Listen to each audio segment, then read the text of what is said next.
bom dia, irmãos, bom dia, igreja. Graça e a paz no nosso Senhor e Salvador Jesus Cristo.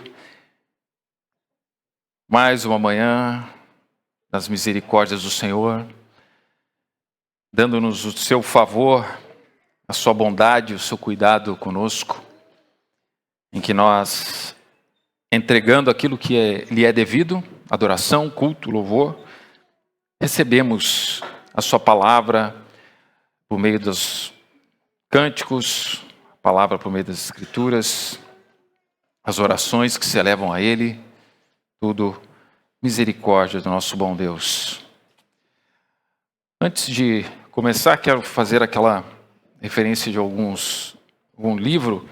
Obviamente, nem sempre nesses livros 100% temos de concordância com tudo, né? Eu falo desses dos que eu já trouxe aqui, mas digamos que 95, percentual é ruim, né? É difícil, né, a gente dizer, mas enfim, né? Esse é um livro interessante e bom para começarmos o ano, né? Porque um novo ano que está para entrar, nós precisamos tomar decisões, e esse livro, o título é exatamente isso, Tomando Decisões Segundo a Vontade de Deus, Heber Campos Júnior, um livro também da editora Fiel. Qual é a vontade de Deus para a sua vida? Como você sabe? Como tomamos decisões segundo ela? Então ele tenta aqui orientar e dar uma direção em vista das Escrituras. E é exatamente em vista do novo ano que nós vamos ouvir essa palavra. O irmão Carlos Pires lembrou bem, esse texto que temos aqui diante de nós, ele tem uma riqueza muito grande, muito grande. Poderíamos parar em cada versículo aqui, mas nós vamos olhar ele de uma forma geral. Vamos tentar entender um pouquinho melhor como se conecta com a esperança do advento, quando ele se manifestar. Vamos ler, como de costume, então, o nosso texto, primeira epístola de João, capítulo 3, verso de 1 a 6. A palavra do Senhor diz assim: Vede que grande amor nos tem concedido o Pai, a ponto de sermos chamados filhos de Deus. E de fato somos filhos de Deus. Por essa razão o mundo não nos conhece, porquanto não o conheceu a Ele mesmo. Amados, agora somos filhos de Deus e ainda não se manifestou o que havemos de ser. Sabemos que quando Ele se manifestar, seremos semelhantes a Ele, porque haveremos de vê-lo como Ele é. E a si mesmo se purifica todo o que nele tem esta esperança, assim como ele é puro. Todo aquele que pratica o pecado também transgride a lei, porque o pecado é a transgressão da lei. Sabeis também que ele se manifestou para tirar os pecados, e nele não existe pecado. Todo aquele que permanece nele não vive pecando. Todo aquele que vive pecando não viu nem o conheceu. Vamos orar. Senhor nosso Deus, nessa manhã, mais uma manhã das tuas misericórdias, Senhor. Mais uma manhã do teu favor, da tua bondade, do teu cuidado. Mais uma manhã que queremos ouvir a tua palavra. E queremos, Senhor, compreender a tua palavra. E mais do que isso, queremos viver a tua palavra, Senhor. Então pedimos por misericórdia e por tua compaixão que nos ensine nessa manhã. Estamos em vista, Senhor, da entrada de um novo ano.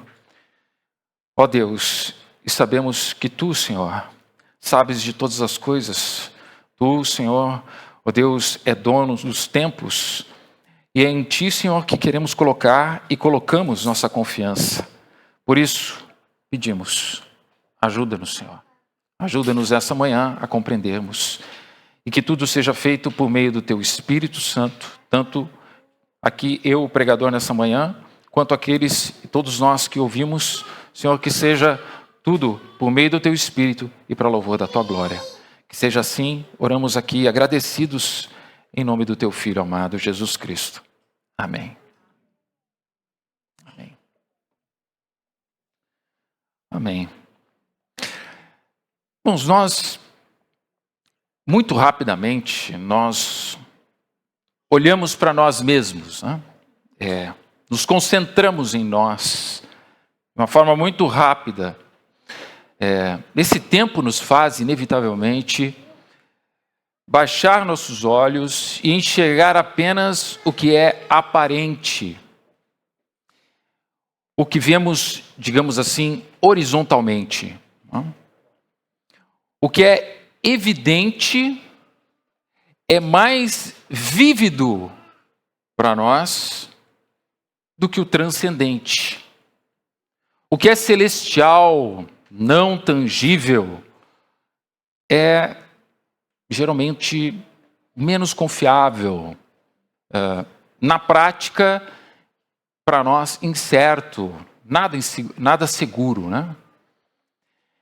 E quando baixamos a cabeça e colocamos nossos olhos nivelados, nesse tempo, colocamos os nossos olhos no que é possível medir, mensurar, de forma mais imediata, invariavelmente perdemos o valor do celestial. Nós aquilatamos ou valoramos, né, a nossa vida em vista daquilo que nos dá mais segurança, mais estabilidade. E no sentido até, digamos assim, figurado, damos mais valor ao corrimão do que à escada que nos conduz. E perder a visão do celestial faz com que demos pouco ou nenhum valor para a verdadeira realidade. Realidade essa que não é aparente. Perder a visão do celestial faz com que elementos inseparáveis da fé, como convicção e certeza, sejam esvaziados do nosso dia a dia, da nossa rotina, da vida ordinária e comum. Na verdade, perder a visão do celestial é estar muito mais firmado no que nós sabemos, intelecto, entendimento, do que aquilo que realmente nós vivemos. Podemos nos tornar crentes que só repetem aquilo da qual foram informados, instruídos, mas nunca chegamos a reconhecer e conhecer, nesse tempo presente, a realidade que é mais real do que o que está à nossa volta, do que a cadeira que sentamos hoje. Vejam, é uma reflexão que devemos fazer. E se nós olharmos bem e tentarmos compreender à luz dessas coisas, quão terrível é uma situação como essa. A esperança que deve ser o próprio anseio da alma não consegue ser viva e eficaz na vida daqueles que se dizem salvos por ela.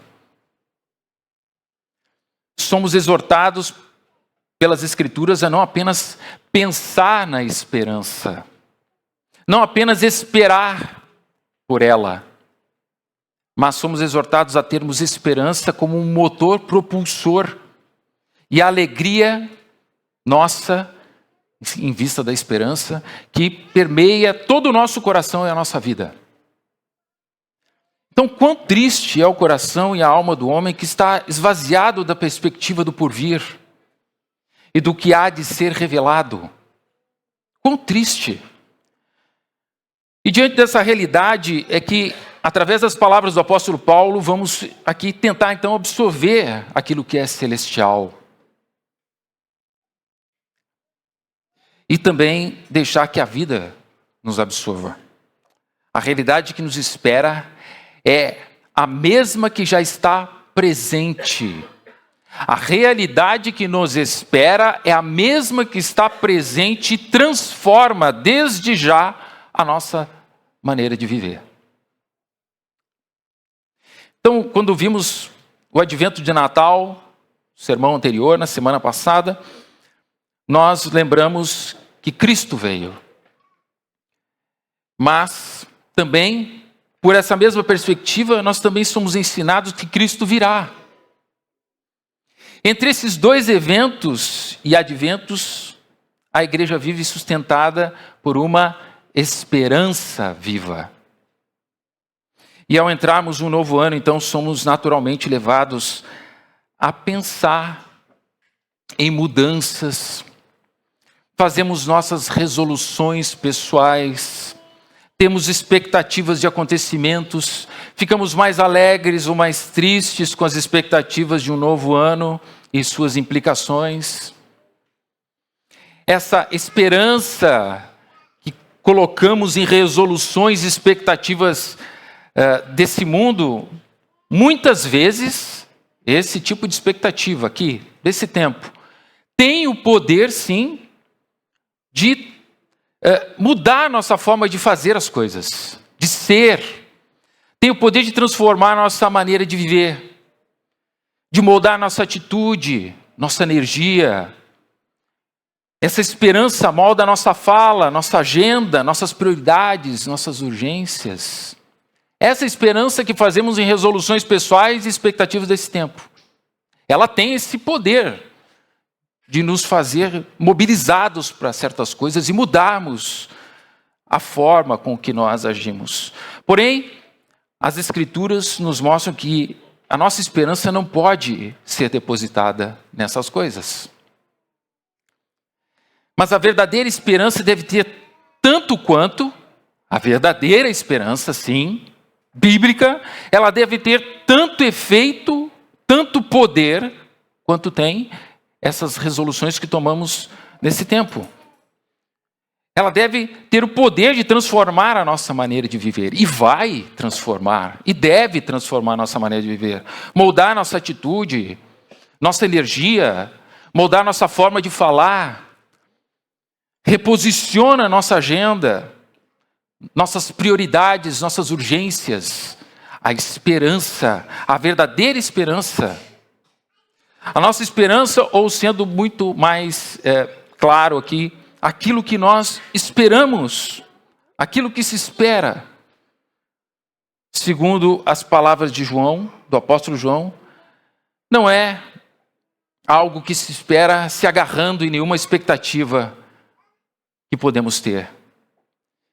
E que esteja ancorada nesse tempo. A esperança que esperamos, a esperança que pode e deve se esperar, que é a verdadeira expectativa que devemos ter e que deve e vai mudar, e vai transformar, e vai produzir verdadeira transformação. Essa esperança é uma esperança que flui da identidade que temos em Cristo. Em 1 João, esse trecho do capítulo 3, o apóstolo nos mostra que a esperança cristã nasce do amor do Pai. Segundo, ela aponta para a revelação futura de Cristo. Em terceiro, ela se manifesta hoje em uma vida santa e transformada. Essa é a esperança do advento. Uma esperança que olha para frente, mas que transforma o presente. Então, nos primeiros versos, no primeiro verso do capítulo 3, João nos diz: vede que grande amor nos tem concedido o Pai, a ponto de sermos chamados filhos de Deus. E de fato somos filhos de Deus. João começa não com um mandamento aqui, mas com uma contemplação. Nos dizendo: vede. Vede é um convite, então, para pararmos, para olharmos, para considerarmos. João está dizendo que o grande amor que o Pai nos tem concedido, percebam, o grande amor com que o Pai tem nos concedido, reside em nossa posição diante dele. A esperança é essa que deve sustentar primeiramente a nossa caminhada daqueles que creem em Cristo, daqueles que foram salvos por sua graça e favor, essa esperança cristã não nasce, não brota de nada que possamos empreender ou do esforço pessoal particular, mas ela vem e brota e nasce da adoção. A adoção de filhos. Nossa esperança para um novo ano, então, não está em quem nós prometemos nos tornar como resoluções pessoais para um novo ano. Mas nossa esperança está em quem já somos em Cristo. Nossa esperança está em quem já você é em Cristo Jesus. Fomos feitos filhos, não porque merecíamos, não porque buscamos essa filiação, mas por causa do grande, soberano, gracioso e favorável amor de Deus. Por causa do grande, soberano, gracioso e favorável amor de Deus. Temos que reconhecer então aqui que essa identidade ela redefine e tem que redefinir toda a nossa caminhada. Deus amou tanto o mundo que enviou seu único filho para que todo aquele que nele crê suplantasse a escuridão da morte. Tenha uma visão além do alcance. Sim, veja, consiga enxergar o que é eterno e singular. Deu-lhes o poder de serem feitos filhos de Deus, a saber, aos que creem no seu nome. Nós vimos João, capítulo 1, verso 12.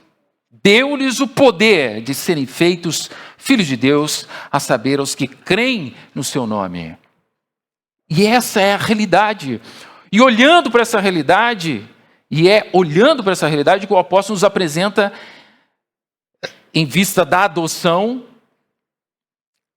todas essas coisas, a perspectiva do eterno, fica claro que todo o nosso esforço, então, em regrar o nosso coração e frear o ímpeto das paixões da carne, dos pensamentos, todo o nosso esforço, esse esforço não está ligado a quem podemos ser. A santificação cristã, a santificação do seu coração e da sua vida não é a tentativa de se tornar alguém ou um filho de Deus. A santificação cristã, a santificação do seu coração e da sua vida é, irmãos, a resposta de quem já foi feito filho. Há uma resposta aqui, por causa da condição em que Deus nos colocou, por sua livre, espontânea, maravilhosa, grandiosa graça, favor e amor. Então, no mesmo versículo 1, a segunda parte, ele diz: por essa razão,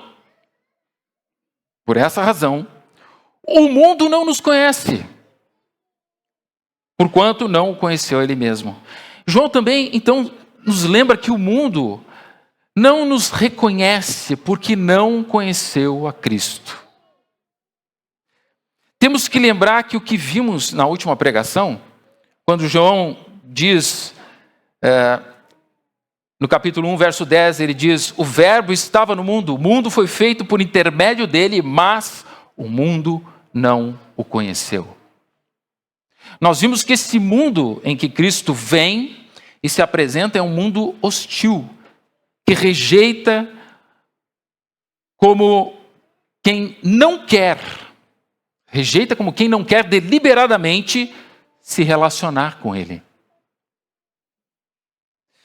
Nós já falamos dessa palavra conhecer, como uma palavra que denota um relacionamento íntimo, particular. Ora, se o mundo não o conheceu e nós estamos nele e ele em nós, e somos filhos de Deus agora, é óbvio que o mundo não nos recebe.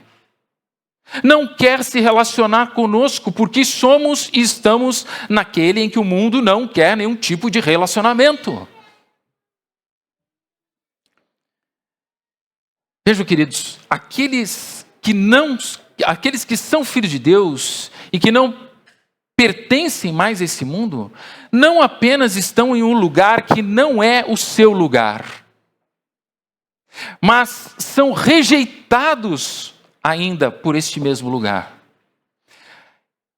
Nós que estamos em Cristo temos dupla rejeição.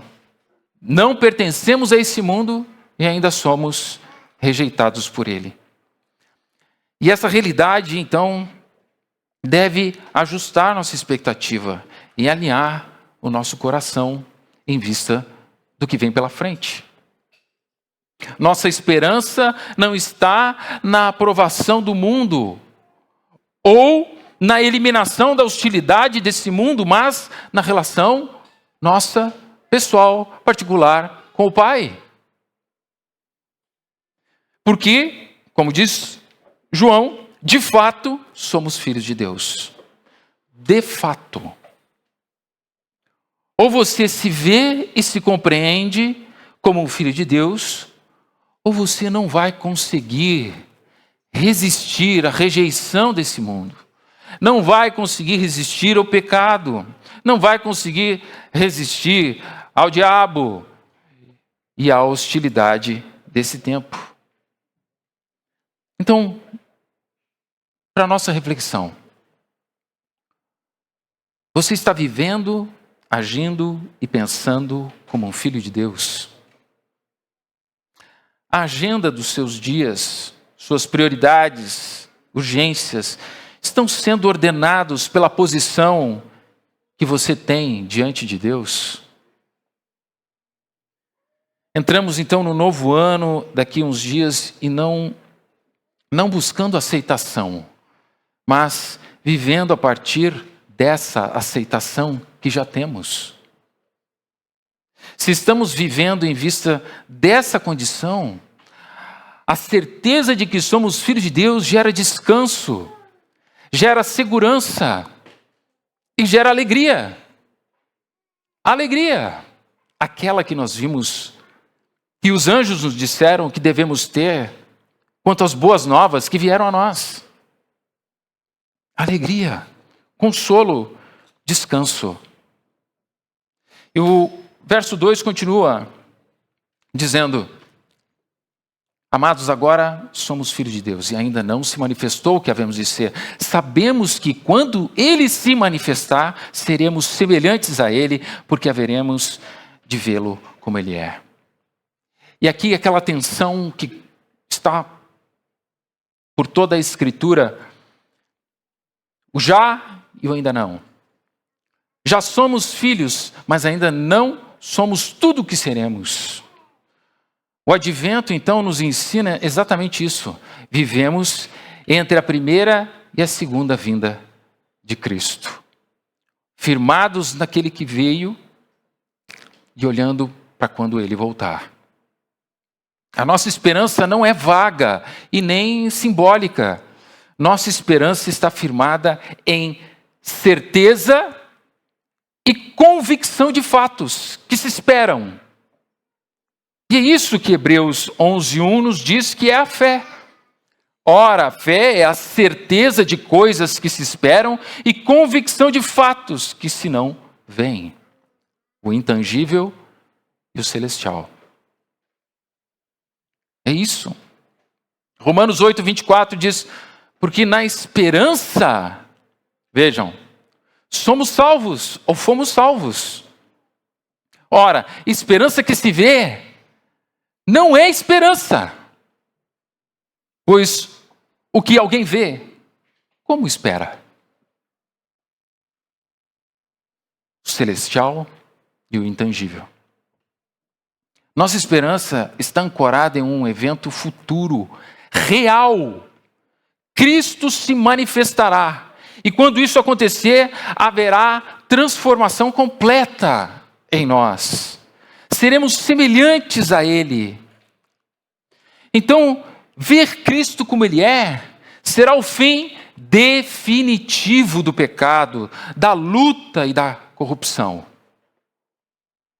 Isso deve ser uma expectativa para nós. Ver o nosso amado Deus como Ele é, conhecendo na sua totalidade, completude, e aquilo que há em nós, que pode rejeitar, que pode ir contra a glória de Deus, ser retirado. O novo ano pode ser incerto, sim, e ele é, obviamente.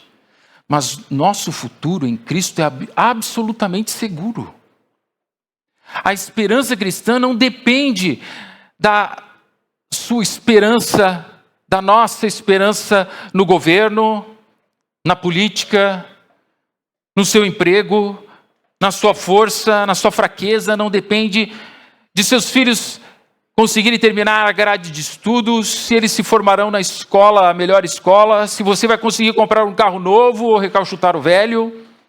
Não depende se você terá saúde ou terá um ano com dificuldades de saúde. Se seu marido vai lhe amar mais, sua esposa vai lhe amar mais ou não.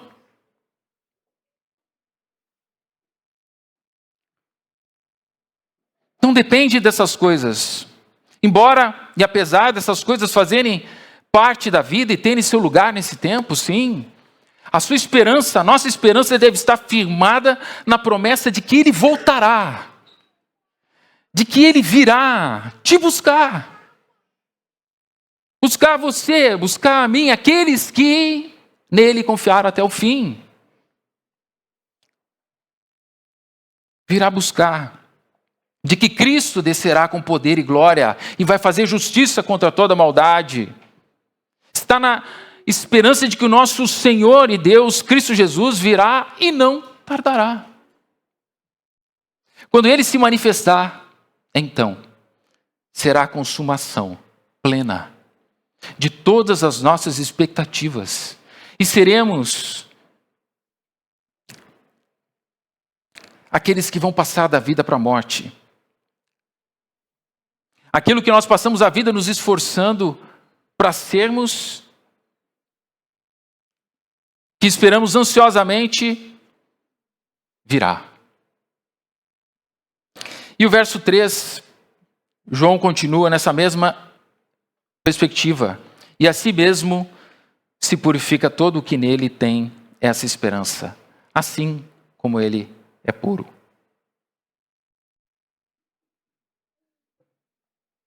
E aqui então João deixa claro que esperança bíblica não é passiva. Não é passiva. Quem realmente espera em Cristo não pode cruzar os braços. Há uma ação aqui, purifica-se. A esperança do advento, ela gera uma vida de santificação que progride e é progressiva. A nossa regeneração nos trouxe algo que está já em nós, uma mudança e um outro olhar para a vida em vista de Deus. Deve gerar, quando você foi convertido, se converteu, deve gerar em você uma outra expectativa, uma mudança de vida, uma mudança como foi o seu coração, mudança de coração. Mas nós a perspectiva do advento vai nos levar à santificação, essa que progride à medida que andamos nesse tempo. Aquilo que eu aprendi, o amor que eu recebi na regeneração e que recebi na palavra do Senhor quando veio o Evangelho a mim, agora esse amor que eu sinto e que eu entendi, ele vai aumentando e progredindo. O serviço que eu entendo que devo fazer agora, esse serviço vai aumentando de entendimento, ele vai progredindo mais e mais. Essa é a santificação. E João está dizendo que à medida que nós vemos esse tempo de vinda cada vez mais próximo, nós corremos mais para essa santificação. A própria ordem que João escreve esse texto nos ensina: primeiro, esperança nele. Segundo, ou depois, purificação de si mesmo. Isso não é, obviamente, legalismo. É coerência espiritual. A esperança que olha para Cristo molda a vida segundo o caráter de Cristo. E tem que moldar. Veja o que o apóstolo Pedro, em sua segunda carta, exorta os seus leitores. Segunda carta de Pedro, capítulo 3, verso 14, diz: por essa razão, pois, amados, esperando estas coisas, empenhai-vos por serdes achados por ele em paz, sem mácula e irrepreensíveis. Qual é o contexto desse texto e da exortação em que Pedro está dando uma ordem, encorajando os seus ouvintes? Aqui é o que chamamos, efetivamente, falando da volta de Cristo, a parúzia, um termo usado para se referir especificamente a esse momento da vinda de Cristo e do Senhor, que acontecem simultaneamente. O contexto desse texto olha para a segunda, então, vinda de Cristo. E Pedro, assim como João, está nos dizendo que a expectativa e a esperança desse advento deve transformar nossa postura, deve transformar nossa vida para que ela esteja em Cristo Jesus. Quando diz aqui em paz, é a paz com Deus, que foi feita por meio de Cristo Jesus. Quando diz sem mácula e irrepreensíveis, quem é sem mácula e irrepreensível? Cristo. Devemos estar moldados ao caráter de Cristo. Tito 2, verso 12, a segunda parte ao 14, diz assim: renegadas a impiedade e as paixões mundanas, vivamos no presente século sensata, justa e piedosamente, aguardando a bendita esperança e a manifestação da glória do nosso grande Deus e Salvador, Cristo Jesus. Vejam, mais uma vez, essa expectativa nos conduz a uma vida santa e reta, o qual a si mesmo Cristo se deu por nós, a fim de remir-nos de toda iniquidade e purificar para si mesmo um povo exclusivamente seu, o quê? Zeloso de boas obras. Zeloso de boas obras. Essa esperança, ela está em você, ela pulsa em nós, no seu coração, ela arde no seu coração, então ela mudará. Então ela mudará. Ela tem que mudar. Se entramos, então, no novo ano com esperança em Cristo, isso se reflete em escolhas diferentes, se reflete em hábitos diferentes, em arrependimento contínuo e desejo sincero de agradar a Deus. Esses são os efeitos dessa contemplação, dessa espera, expectativa. E por fim, os versos de 4 a 6, ele diz: todo aquele que pratica o pecado também transgride a lei, porque o pecado é a transgressão da lei. Sabeis também que ele se manifestou para tirar os pecados, e nele não existe pecado. Todo aquele que permanece nele não vive pecando. Todo aquele que vive pecando não o viu nem o conheceu. Então nós acabamos de ver no verso 3, no último verso agora, verso 3, que João, ele deixou claro qual deve ser a nossa postura, atitude em vista da esperança que se coloca diante de nós. E de fato, então, no verso 3, João nos disse também quem é o nosso modelo e referência. Ele nos diz assim como ele é puro. Então, olhamos para ele e assim caminhamos. Estamos nele e ele nos purifica e nós nos purificamos a nós mesmos como ele está purificado. Cristo, então, deixou aqui também bem claro os meios através da qual essa santificação ela acontece. Em Romanos 8 nós vemos e falamos sobre o Espírito Santo. Que somos guiados pelo Espírito, nossa mente está ligada a Ele, então somos guiados pelo Espírito. No Evangelho de João, capítulo 17, verso 17, ele diz: Pai, santifica-os na verdade, a tua palavra é a verdade. Então Cristo diz que é pela palavra da verdade que somos santificados. Mas então aqui no verso 4 ao 6, João não está falando da postura e atitude. Ele fechou esse assunto no verso 3. Aqui, então, ele está falando das características daqueles que não se purificaram em vista da esperança. Na verdade, ele está deixando bem claro como identificamos aqueles cujo advento não produz nada. O advento não produz coisa nenhuma. Aqueles qual a reflexão sobre serem filhos de Deus e contemplarem o grande amor do Pai, para esses, o advento da vinda não os transformou. E o advento da volta, muito menos, não os impactou.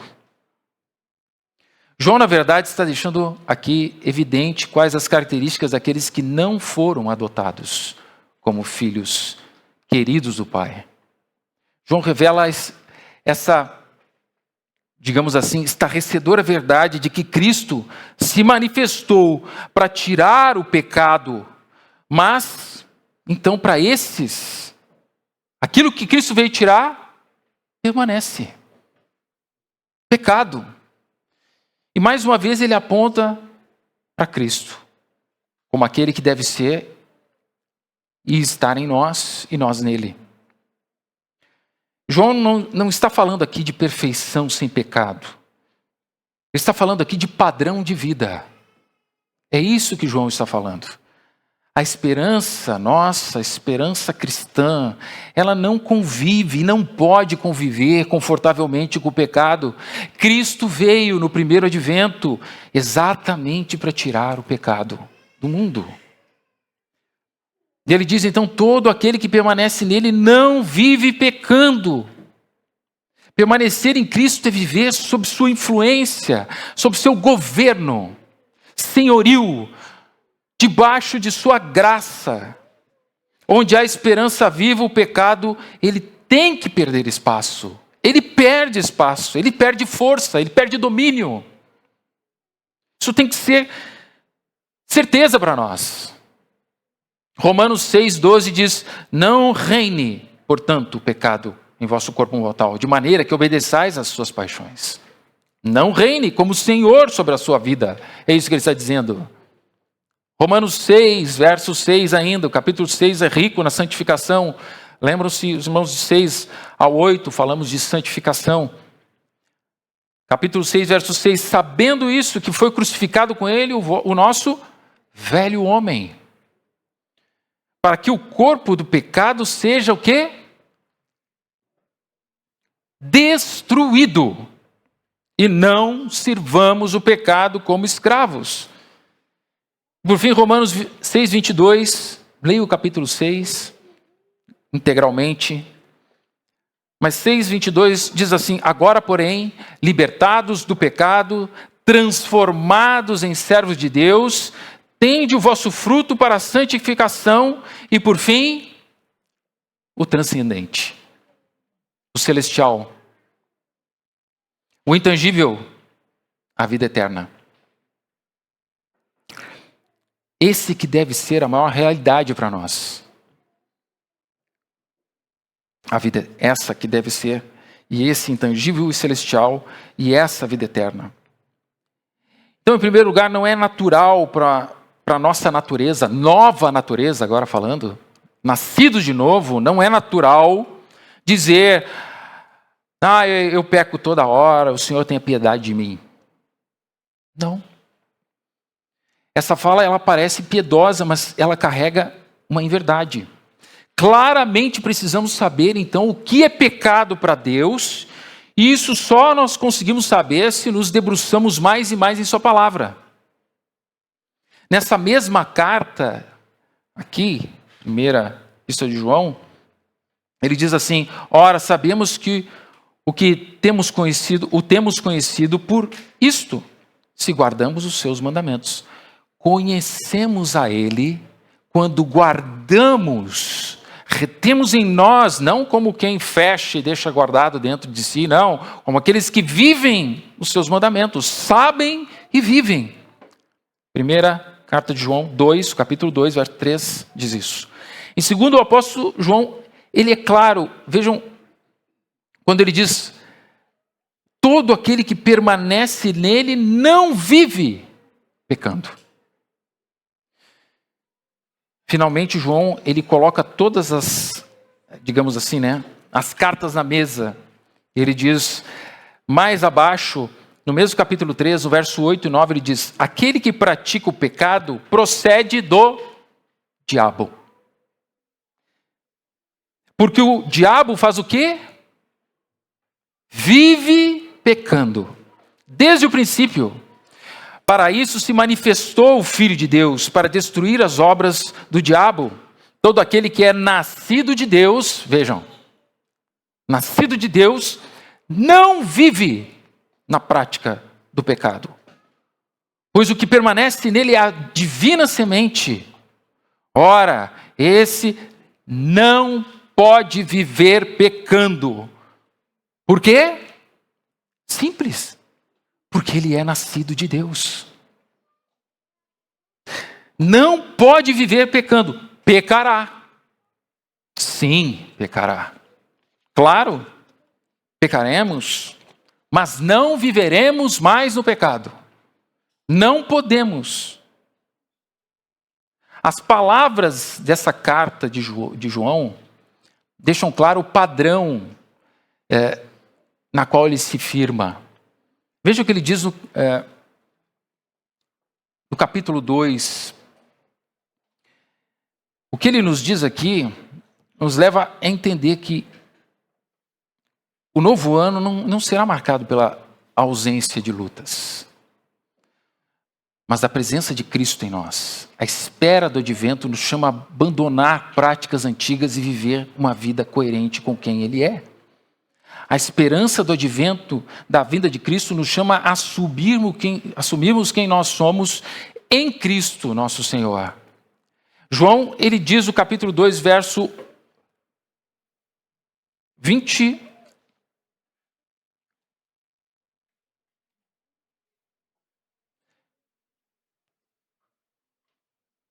28, é isso que eu coloquei aqui? Pode passar o próximo. Filhinhos, agora, pois, permanecei nele, para que quando ele se manifestar, tenhamos confiança e dele não nos afastemos envergonhados em sua vinda. Ainda no capítulo 2, verso 1, olhem como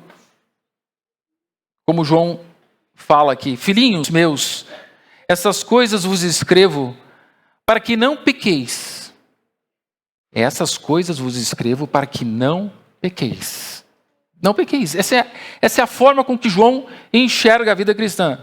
Mas ele diz: se todavia alguém pecar, temos advogado junto ao Pai, Jesus Cristo, o justo. Sabemos que ele diz aqui que quem diz que não peca é mentiroso. E não está nele. Claro, porque nós vamos pecar. Mas, de novo, nós não vivemos o pecado. Nossa vida agora é regrada pela perspectiva da graça de Deus, pela volta de Cristo, por uma vida de santificação, que muda as coisas. Então a esperança do advento, ela vai nos ensinar, ou nos ensinou aqui, pelo menos 3 verdades fundamentais, para que nós as levemos para um novo ano, reflitamos nelas, e sejam elas firmadas no nosso coração. Primeiro é que somos filhos amados. E essa é a nossa identidade. Filhos amados. Segundo, Cristo virá. Esse, então, é o nosso futuro. Identidade e futuro. E terceiro, vivemos em santidade. Essa é a nossa resposta hoje. Essa é a nossa resposta hoje. O Natal nos lembra que Cristo veio em humildade. A esperança cristã nos lembra que Ele voltará em glória. Até lá, caminhamos com alegria, santificação e confiança. Nós entramos num novo ano não confiando em nós mesmos, não confiando em mais nada além da viva esperança que temos em Cristo. Ela é a nossa alegria, nosso conforto, nosso consolo, nosso abrigo. Como diria e disse Paulo, examine-se o homem a si mesmo. Examinemos a nós mesmos e nos perguntemos, onde estão postos os nossos olhos? Onde está a nossa expectativa e esperança? Na terra ou no céu? Minha esperança está em Cristo. Ela está em Cristo? Ou ela não tem feito diferença na minha vida, na sua vida? Essa esperança não tem feito nenhuma mudança na sua caminhada. Não temos olhado os nossos dias na perspectiva daquilo que virá e está diante de nós.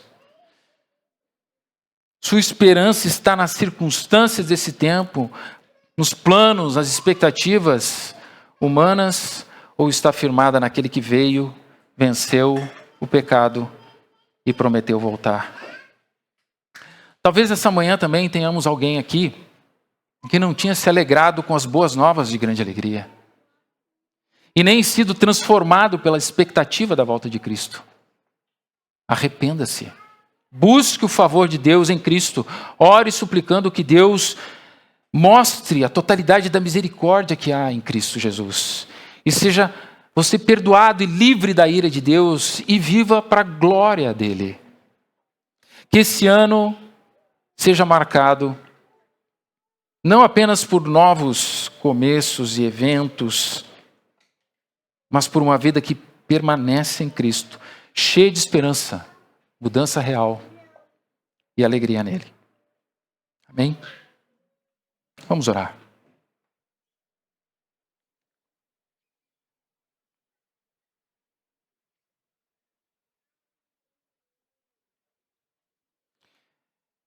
Bendize a minha alma ao Senhor. Senhor, Deus nosso, como Tu és magnificente, sobrevestido de glória e majestade, coberto de luz como de um manto. Bendito seja o Teu nome, Senhor, que nos conduziu por todo o caminho até aqui e nos conduzirá, ó Deus de misericórdia. Exaltado seja o Teu nome, Deus nosso e Rei. Queremos bendizer o Teu nome para todos sempre. Grande é o Senhor e muito digno de ser louvado. A sua grandeza é insondável. O Senhor nos guarda e nos guardará. O Senhor fará com que nós perseveremos e cheguemos ao final desse caminho. O Senhor nos chamou e nos colocou como filhos Teus por meio de Cristo Jesus. E esse amor, como nós poderemos, Senhor, ó Deus, retribuir? Retribuiremos com nossa santificação. Retribuiremos, Senhor, com nosso zelo por fazermos e praticarmos as boas obras que Tu desejas, Senhor. Não para que alcancemos algo, mas porque já fomos alcançados por Ti. Bendito seja o Teu nome, Senhor. Benigno e misericordioso é o Senhor. O Senhor é bom. As Suas misericórdias permeiam todas as Suas obras. Bendito Tu és eternamente, Senhor. E em Ti confiamos. Sustenta-nos para que possamos caminhar sem temor, sem medo. Sabemos que o futuro é incerto, Senhor, e nada sabemos dele. Tudo que ele pode trazer, muitas vezes, Senhor, é anseio e ansiedade. Mas ajuda-nos a confiar plenamente em Ti e na obra do Teu Filho. A olharmos para a vinda do Cordeiro de Deus que tira o pecado do mundo, aquele que é digno de toda honra e toda glória e todo louvor. Ajuda-nos pelo mesmo Espírito, Senhor, que ressuscitou Cristo, esse mesmo Espírito em nós, ajuda-nos a caminhar nesses dias, sendo zelosos, sendo cuidadosos, sabendo a Tua palavra, nos dedicando, ó Deus, àquilo que Te agrada. Dá-nos essa graça de amarmos a Ti, com tudo que somos, e porque Te amamos, amarmos o próximo como a nós mesmos. Dá-nos esses zelos pela Tua vontade, Senhor.